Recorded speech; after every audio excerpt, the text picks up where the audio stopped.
Good morning everyone, welcome back to GK today. I hope आप सब बिल्कुल ठीक होंगे और आज हम डिस्कस करेंगे 27 ऑफ सितंबर के सबसे मोस्ट इम्पॉर्टेंट करंट अफेयर्स। चलिए अपना सेशन हम स्टार्ट करते हैं।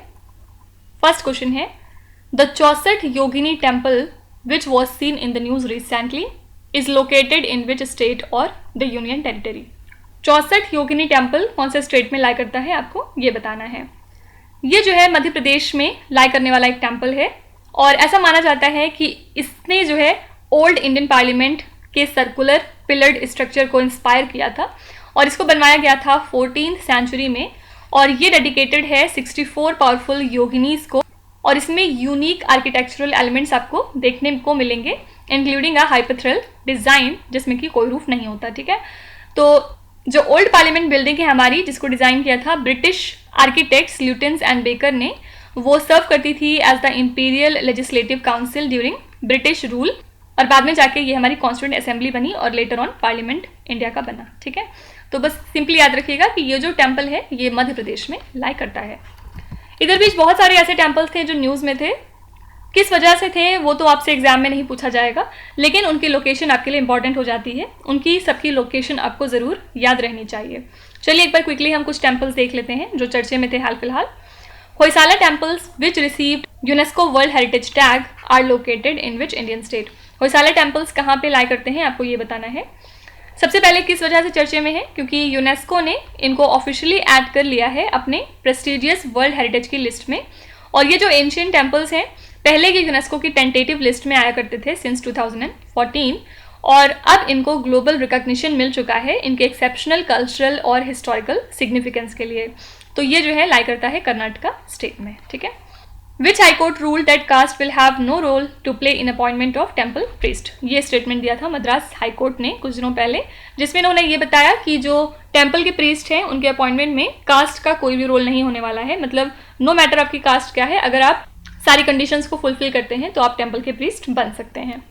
Which state commence the construction of the world's largest Ramayana temple. दुनिया का सबसे बड़ा रामायणा टेम्पल कहाँ पे बन रहा है, आंसर है Bihar. Which state is set to develop the Konark sun temple complex. Konark से ही आपको समझ में आ गया होगा ये टेम्पल कॉम्प्लेक्स कहाँ बनेगा, उड़ीसा स्टेट में। तुंगनाथ टेम्पल एग्जाम में कई बार पूछा गया, विच was seen in the news is located in which state और द यूनियन टेरिटरी। तो तुंगनाथ टेम्पल पिछले दिनों चर्चे में था काफ़ी ज़्यादा और इसका क्वेश्चन भी एग्जाम में देखा गया, याद रखिएगा ये उत्तराखंड में है।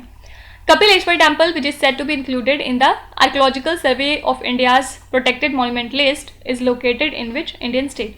कपिलेश्वर टेम्पल भी उड़ीसा स्टेट में लाई करता है। Siddheshwara temple which was seen in the news is located in which state और द यूटी। तो यहाँ पे आंसर हो जाएगा आंध्र प्रदेश। ये कुछ इंपॉर्टेंट टेम्पल्स हैं जो हमने निकाले हैं जो पिछले दिनों काफ़ी ज़्यादा चर्चे में थे, इनकी लोकेशन ज़रूर याद रखिएगा।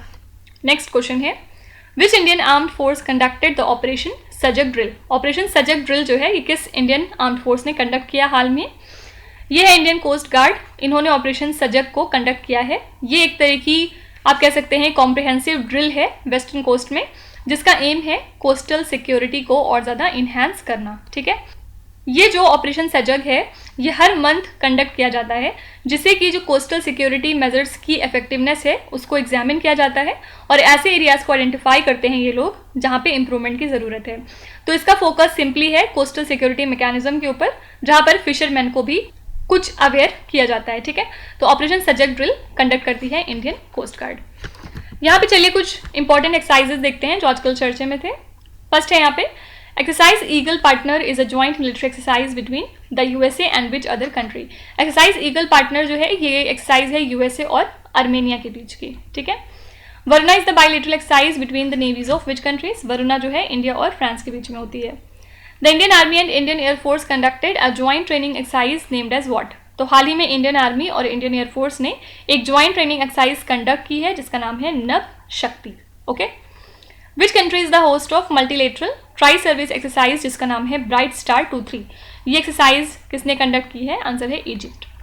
विच country is the host of the sea cat 2023 defence exercise. इसके लिए वेन्यू रखा गया सिंगापुर को। Which country is the host of Zayed Talwar 2023 exercise. जायद तलवार एक्चुअली इंडिया और यूएई के बीच की एक्सरसाइज है और इस साल के लिए वेन्यू था UAE. Which country has organised operation shield exercise. इसके लिए वेन्यू रखा गया था ब्राज़ील को। ठीक है, नेक्स्ट है, The 128th Constitution Amendment Bill 2023, which was introduced recently, is associated with question mark. जो 128वां कॉन्स्टिट्यूशन अमेंडमेंट बिल है जिसको हाल ही में इंट्रोड्यूस करवाया गया है, ये किस चीज़ से रिलेटेड है आपको ये बताना है। तो जो इंडियन गवर्नमेंट है इन्होंने इंट्रोड्यूस किया कॉन्स्टिट्यूशन अमेंडमेंट बिल 2023, जिसका पर्पस था 33% ऑफ द सीट्स को रिजर्व करना for the women in the Lok Sabha and in the state legislative assemblies. और ये जो रिजर्वेशन है ये सभी सीट्स के ऊपर अप्लाई होगा जो कि रिजर्व होती हैं शेड्यूल्ड कास्ट और शेड्यूल्ड ट्राइब्स के लिए भी। और ये जो अमेंडमेंट है ये रिकमेंडेशंस का नतीजा है जो कि दिया था बलवंत राय मेहता कमेटी ने 1957 में और बाद में 1977 में जाके अशोक मेहता कमेटी ने। ठीक है, इसका एम क्या है? लोकल सेल्फ गवर्नेंस को मजबूत करना, साथ ही जो लोकल बॉडीज़ हैं हमारी उनको एम्पावर करना रूरल और अर्बन इंडिया में। ठीक है, तो यहाँ पे करेक्ट आंसर है reserve 33% of the seats for women in the Lok Sabha and state assemblies. चलिए यहाँ पे कुछ बिल हम एक बार रिवाइज कर लेते हैं। फर्स्ट है which US state assembly passed anti caste discrimination bill. Anti caste discrimination bill कुछ दिनों पहले पास किया है कैलिफोर्निया स्टेट ने। Which union ministry is associated with repealing and amending bill 2023? Answer हो जाएगा ministry of law and justice. As per the chief election commissioner and other EC bill, who is the head of the committee to appoint CECs and ECs? तो as पर this bill जो committee बनाई जाती है उसके head होते हैं prime minister. Coastal aquaculture authority amendment bill 2023 is associated with which union ministry? ये बिल रिलेटेड है ministry of fisheries, animal husbandry and dairying के साथ। The national dental commission bill aims to create which institution in place of the dental council of India? तो national dental commission bill कुछ दिनों पहले ही पास किया गया है और इसमें जो है जो डेंटल काउंसिल ऑफ इंडिया है हमारा उसको अब रिप्लेस करके नेशनल डेंटल कमीशन बनाया जा रहा है। ठीक है, नेक्स्ट क्वेश्चन है Udan Bhawan integrated office complex has been inaugurated in which state और द यूनियन टेरिटरी? उड़ान भवन जो कि एक इंटीग्रेटेड ऑफिस कॉम्प्लेक्स है ये कौन से स्टेट या फिर यूटी में हाल ही में इनॉग्रेट किया गया? तो हमारे मिनिस्टर ऑफ सिविल एविएशन ने इनॉग्रेट किया उड़ान भवन को कहाँ पे? दिल्ली के सफदरजंग एयरपोर्ट पे। ओके, इसका एम क्या है? मल्टीपल एविएशन रेगुलेटरी अथॉरिटीज़ को एक साथ एक कॉमन प्लेटफॉर्म पे लाना इम्प्रूव्ड कोऑर्डिनेशन के लिए, और एक तरह से ई-वॉलेट फैसिलिटी भी यहाँ पे डिज़ाइन की गई है जिससे कि fees related to regulatory approvals को प्रोसेस किया जाएगा थ्रू द भारत कोष पोर्टल। तो याद रखिएगा उड़ान भवन इनॉग्रेट हुआ है नई दिल्ली में। यहाँ पे कुछ रिसेंट चीज़ें देखेंगे जो हाल फिलहाल इनॉग्रेट हुई हैं। The conference of the Asia Pacific forum on human rights was inaugurated in which country? ये जो है कहाँ पे इनॉग्रेट हुआ है? तो आंसर है India. The 12 feet high statue of Mahatma Gandhi was inaugurated recently along with Gandhi Vatika in which city? तो 12 फीट की महात्मा गांधी की स्टैचू इनॉग्रेट कुछ दिनों पहले हुई है नई दिल्ली में। विच स्टेट और the union territory inaugurated India's first artificial intelligence school? India का पहला AI स्कूल स्टैब्लिश हो रहा है केरला स्टेट में। India's first 3D printed post office was inaugurated in which Indian city? Answer है Bengaluru. The first ever Aadhaar centre in Indian army has been inaugurated in which city और town? तो पहली बार Aadhaar centre Indian army के लिए inaugurate हो चुका है नई दिल्ली में। नेक्स्ट क्वेश्चन है स्वावलंबन 2023 is a flagship seminar hosted by which institution? स्वावलंबन को किस इंस्टीट्यूशन ने हाल ही में होस्ट किया है? आंसर है Indian navy. Indian navy host कर रहा है सेकेंड एडिशन को naval innovation and indigenisation seminar को जिसका नाम है स्वावलंबन 2023, और पहली बार ये कब हुआ था? जुलाई 2022 में, और जहाँ पे प्राइम मिनिस्टर ने कुछ स्प्रिंट चैलेंजेस को लॉन्च किया था जिसमें कि टोटल 75 चैलेंजेस इंक्लूडेड थे स्टार्टअप्स और MSMEs के लिए एज अ पार्ट ऑफ आज़ादी का अमृत महोत्सव इनिशिएटिव। जो स्प्रिंट चैलेंजेस हैं उनका एम क्या होता है? हमारी इंडिजिनस टेक्नोलॉजीज़ को प्रमोट करना within the Indian navy, और स्प्रिंट का फुल फॉर्म क्या रखा गया है? Supporting pole vaulting in research and development through innovation for defence excellence. ठीक है, तो यहाँ पे करेक्ट आंसर है इंडियन नेवी। चलिए कुछ इंस्टीट्यूशंस एक बार हम देख लेते हैं और उनको रिवाइज कर लेते हैं। BART is the name of AI based chatbot developed by which institution? BART जो है एक तरह का आर्टिफिशियल इंटेलिजेंस बेस्ड चैटबॉट है, इसको किस इंस्टीट्यूशन ने डेवलप किया है? तो आंसर है गूगल। गूगल जो है BART को इंट्रोड्यूस कर रहा है और ये एक तरह का आर्टिफिशियली इंटेलिजेंट चैटबॉट है। गूगल इसको इंट्रोड्यूस करेगा to the other members of its digital family like Gmail, maps and YouTube. तो BART की जो एक्सपैंडेड कैपेबिलिटीज़ हैं वो दी जाएंगी सिर्फ इंग्लिश ओनली एक्सटेंशन में, जिससे कि यूज़र्स को इनेबल किया जाएगा कि वो चैटबॉट को अलाउ कर सकें टू माइन इन्फॉर्मेशन जो कि एम्बेडेड होंगे उनके जीमेल अकाउंट में। साथ ही कुछ डायरेक्शंस वो पुल कर सकता है फ्रॉम गूगल मैप्स एंड फिर यहाँ से कुछ वीडियोस भी वो निकाल सकता है यूट्यूब से, ठीक है। तो बार्ट जो है एक AI चैटबॉट है, किसका? गूगल का। Which institution unveiled the global database for animal antimicrobial use platform? तो यहाँ पे आंसर हो जाएगा World organisation for animal Health. इनके मुताबिक जो ग्लोबल यूसेज है एंटी माइक्रोबियल्स का एनिमल्स में वो डिक्रीज हुआ है बाय 13% अगर हम कंपेयर करें 2017 से 2019 तक के डेटा को, ठीक है। और ये डेटा बेस था टोटल 80 कंट्रीज़ के ऊपर। तो world organisation for animal health जो है इन्होंने एक ऑनलाइन प्लेटफॉर्म भी इंट्रोड्यूस करवाया जिसका नाम था global database for animal antimicrobial use, जिससे कि डेटा एक्सेसिबिलिटी को फैसिलिटेट किया जा रहा है। इस रिपोर्ट में ये नोट किया गया कि 68% ऑफ द पार्टिसिपेंट्स ऐसे हैं जिन्होंने डिसकंटिन्यू किया है यूज़ ऑफ एंटी माइक्रोबियल्स का एज अ ग्रोथ प्रमोटर, जबकि 26% ऐसे हैं जो स्टिल अभी भी इसका यूज़ कर रहे हैं, ठीक है। तो याद रखिएगा इस प्लेटफॉर्म को किसने अनवील किया है? आंसर है world organisation for animal health. Which institution has developed the Pinaka multi rocket launch system? Actually Indian army जो है वो आजकल long range and augmented firepower के ऊपर काफ़ी ज़्यादा एम्फेसाइज कर रहा है with the induction of Dhanush artillery gun, जो कि एक्सपेंशन है हमारे Pinaka multi rocket launch system range का। और इसी के साथ इन्होंने Pralay surface to surface quasi ballistic missile को भी इंडक्ट कर लिया है। तो इन्होंने टोटल 114 धनुष गन्स को ऑर्डर दिया है और ऐसा एक्सपेक्ट किया जा रहा है कि ये सारे गन्स को रिसीव कर लेंगे बाय द एंड ऑफ 2026। धनुष की बात करेंगे तो जो है धनुष 155 mm का 45 कैलिबर टोड आर्टिलरी गन है जिसकी रेंज है 36 किलोमीटर्स और ये अपग्रेडेबल है 38 किलोमीटर्स तक। और पिनाका की अगर बात करें तो इसको डेवलप किया है DRDO ने और अब ये एक्सपैंड हो रही है जिसमें इसकी रेंज को 120 किलोमीटर से बढ़ा के 300 किलोमीटर तक कर दिया जाएगा, ठीक है। तो यहाँ पे आंसर है DRDO। Which institution has indigenously developed Vaibhav self neutralising anti tank mines? कौन सी इंस्टीट्यूशन है जो वैभव को डेवलप कर रही है? तो यहाँ पे भी आंसर है आपका DRDO। इंडियन आर्मी जो है उसने इंडक्ट किया है 600 self neutralising anti tank mine जिनका नाम इन्होंने रखा है वैभव। इनको इंडिजिनस तौर पे डेवलप किया गया है बाय कोऑर्डिनेटिंग विद DRDO और ये जो एंटी टैंक माइंस हैं इनको डिज़ाइन किया गया है ताकि मोबिलिटी किल कैपेबिलिटी प्रोवाइड की जा सके against all types of enemy armoured vehicle, ठीक है। तो जो वैभव माइंस हैं इनको कंस्ट्रक्ट किया गया यूजिंग एडवांस्ड प्लास्टिक मटेरियल्स जो कि आपको ड्यूरेबिलिटी और स्ट्रेंथ ऑफर करते हैं और ये काफ़ी ज़्यादा सूटेबल होते हैं फिर स्टोरेज हैंडलिंग वगैरह के पर्पज से, ठीक है। तो यहाँ पे अभी आंसर है DRDO। नेक्स्ट क्वेश्चन है which country unveiled the people's G20 ebook? कौन सी कंट्री है जिसने पीपल्स G20 ई बुक को हाल ही में अनवील किया है? तो secretary of ministry of information and broadcasting of India ने अनवील किया पीपल्स G20 ई बुक को जिसमें इन्होंने इंडिया की G20 प्रेसिडेंसी को हाईलाइट किया है नई दिल्ली में। और ये जो ई बुक है इसमें कॉम्प्रिहेंसिव ओवरव्यू दिया है इंडिया की G20 प्रेसिडेंसी के बारे में जिसमें कि 3 मेन पार्ट्स हैं। फर्स्ट सेक्शन जो है वो कवर करता है G20 समिट को जो कि हुई थी नई दिल्ली में अभी इसी मंथ सितंबर में और सेकेंड जो पार्ट है इसका वो ऑफर करता है समरी ऑफ मीटिंग्स जो कि डिफरेंट वर्किंग ग्रुप्स के द्वारा कंडक्ट की गई हैं under the Sherpa and finance track, ठीक है।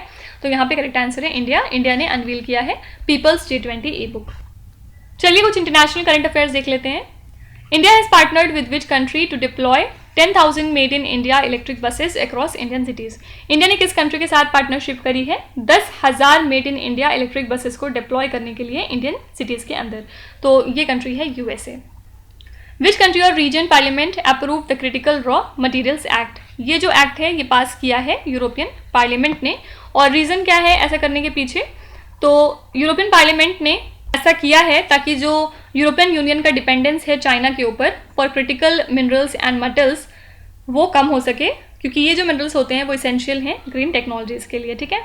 तो इसके थ्रू जो यूरोपियन यूनियन है वो अपनी डोमेस्टिक कैपेसिटी को इंक्रीज करेगा फॉर दीज मटेरियल्स जो कि यूज़ किए जाते हैं in manufacturing solar panels, wind mills and electric car batteries. इसका एम क्या है? जो इंपोर्ट है उसको डाइवर्सिफाई करना और secure and sustainable supplies ensure करना by the end of 2030, okay. Which country has suspected India in a Sikh leader murder? ये कंट्री कनाडा है, उसके बारे में हमने कल ही चर्चा की थी। Lampedusa which was seen in the news recently is located in which country? Lampedusa एक आइलैंड है इटली कंट्री का। Which country has enforced a European Union ban on all Russian registered passenger cars entering the country. ये country है Poland. Okay, next question है, which state is planning to establish an aerotropolis around its upcoming international airport. तो ये state है Uttar Pradesh. Uttar Pradesh plan कर रहा है एक प्रोजेक्ट का जिसमें कि ये स्टैब्लिश करेंगे एरोट्रोपोलिस को around the upcoming Noida international airport, जो कि लाई करता है जेवर में। ठीक है, और आप क्या समझते हैं एरोट्रोपोलिस से? बेसिकली ये एक तरीका एयरपोर्ट सेंट्रिक मेट्रोपॉलिटन सब रीजन है जो कि इंटीग्रेट होता है एविएशन इंफ्रास्ट्रक्चर से, लैंड यूज से एंड इकोनॉमिक एक्टिविटीज से। ठीक है, और ये जो एरोट्रोपोलिस है इसका एम है कनेक्टिविटी को इन्हांस करना, लोकल और रीजनल बिजनेस एक्टिविटीज को बूस्ट करना। ठीक है, तो यहाँ पे आंसर है उत्तर प्रदेश। चलिए कुछ स्टेट रिलेटेड करंट अफेयर्स देख लेते हैं। A recent CAG report has filed mismanagement affecting wild fire and forest in which Indian state. यहाँ पे आंसर है गुजरात। विच स्टेट और द यूनियन टेरिटरी लॉन्च्ड मुख्यमंत्री आत्मनिर्भरशील असोम अभियान। नाम से ही पता चल रहा है कि किस स्टेट का कैंपेन है, Assam. Udaan Bhawan integrated office complex has been inaugurated in which state और द यूनियन टेरिटरी। उड़ान भवन के बारे में हमने अभी जस्ट पढ़ा है, यहाँ पे आंसर है नई दिल्ली। अमृत Vriksh Andolan 2023 is associated with which state और द यूनियन टेरिटरी। ये प्रोग्राम है असम स्टेट का। नेक्स्ट है, Amrita Shergil who was seen in the news recently is associated with which profession.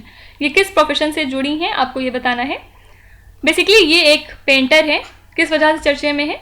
क्योंकि इनकी एक 1937 की मास्टरपीस है जिसका नाम है द स्टोरी टेलर। हाल ही में इसने एक रिकॉर्ड ब्रेकिंग सेल करी है 61.8 करोड़ रुपीस की, जिसको आप कह सकते हैं लगभग $7.44 मिलियन। इसी के साथ ये हाईएस्ट प्राइस है जो कि कभी पे किया गया for a work by an Indian artist. और ये जो कैनवस है इसमें रिप्रेजेंट किया गया है एक तरह का फ्यूजन यूरोपियन और इंडियन इन्फ्लुएंसेस का, इसी वजह से काफ़ी ज़्यादा इंपॉर्टेंट है। ठीक है, तो अमृता शेरगिल एक पेंटर है और इनकी एक पेंटिंग हाल ही में 61.8 करोड़ रुपीस की बिकी है, इसी वजह से चर्चे में थी। ओके, नेक्स्ट है, which company has developed just walk out a cashierless shopping technology. किस कंपनी ने जस्ट वॉक आउट को डेवलप किया है जो कि एक कैशियरलेस शॉपिंग टेक्नोलॉजी है? तो इसको डेवलप किया है अमेजॉन ने। और ये क्या है? बेसिकली ये क्लोथिंग रिटेलर्स के लिए है जिससे कि वो अपने सिस्टम को एक्सपैंड कर सकते हैं beyond convenience and grocery stores. तो अमेजॉन ने बताया कि इनका जो लेटेस्ट आइट्रेशन है जस्ट वॉकआउट टेक्नोलॉजी का, इसमें जो है ये यूज़ करेंगे रेडियो फ्रिक्वेंसी आइडेंटिफिकेशन को, साथ ही टैग्स को, जिससे कि जो ट्रैकिंग है उसमें आसानी हो सके। ठीक है, तो जस्ट वॉकआउट टेक्नोलॉजी किसकी है? आंसर है अमेजॉन। चलिए कुछ कंपनीज एक बार रिवाइज कर लेते हैं। फर्स्ट है, which company has been roped in as a title sponsor of for MotoGP Bharat. MotoGP Bharat के लिए टाइटल स्पॉन्सर नियुक्त किया गया है इंडियन ऑयल को। गति शक्ति विश्वविद्यालय has signed a memorandum of understanding with which company for industrial experience training scholarship and job creation. इसके लिए गति शक्ति विश्वविद्यालय ने पार्टनरशिप करी है एयर बस के साथ। Which company is the official sponsor of Indian contingent at Hangzhou Asian Games. Answer हो जाएगा चाइना। ये एशियन गेम्स कहाँ हो रहे हैं? चाइना में, और इसके लिए ऑफिशियल स्पॉन्सर कौन रहेगा? Amul. Which company has launched ALT ID solution for guest checkout transaction. Answer हो जाएगा मास्टरकार्ड। लास्ट क्वेश्चन है, national welfare fund for sports person is named after which leader. जो नेशनल वेलफेयर फंड है sports person के लिए, ये किस leader के ऊपर रखा गया है इसका नाम आपको ये बताना है। तो union minister for youth affairs and sports Anurag Singh Thakur ने फैसिलिटेट किया है प्लेयर्स को under Pandit Deendayal Upadhyay national welfare fund for sports person.